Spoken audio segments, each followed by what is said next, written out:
MPP Kathleen Wynne introducing a private member's bill at Queen's Park to make seatbelts mandatory on school buses. And she joins us live now this morning. Thank you so much. Long time no see. Yeah, nice to see you. Thanks for having me in, Mel. Yeah, let's talk first about what happened yesterday. So introducing this bill, why now?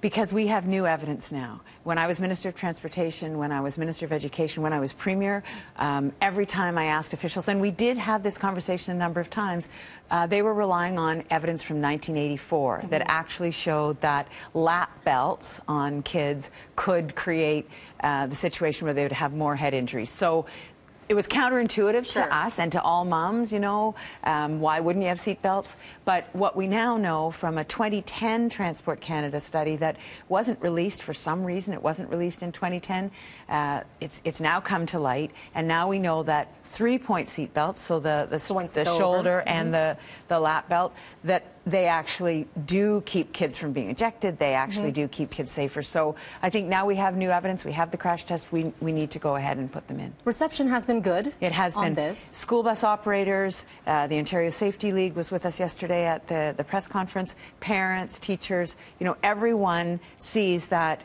now that we have this new evidence, because they've all been given the same reference to 1984 too. Yeah. So they want us to move ahead. Kathleen, there's a cost that comes with this, right? So we're going to have to retrofit a number of the existing buses, and then the new ones you're hoping to have it in.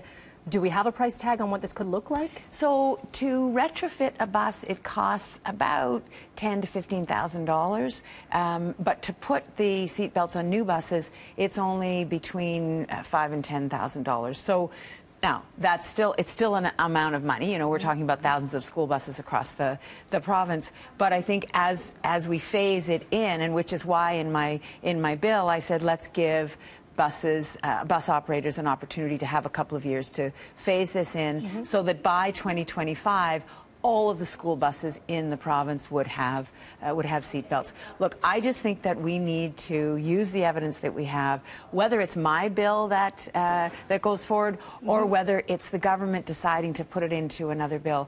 Kids' lives are at stake here, and so we need to do this. While you're here, I do have to ask you, elephant in the room, and how has Queen's Park been for you as of late? Well, it's a little bit rowdy right now. Rowdy? Yeah, there's a lot going on. I mean, obviously, I feel that some of the things that the government is doing are not the direction we should be going. So the removal of the child advocate, the fact that the environmental commissioner has been disempowered, and also the French language commissioner. You know, there's 600,000 Franco-Ontarians in this province, and why we wouldn't support them and make sure that that minority group had what they needed. That doesn't make any sense to me. So there's a lot going on at Queen's Park that we have to ask questions about.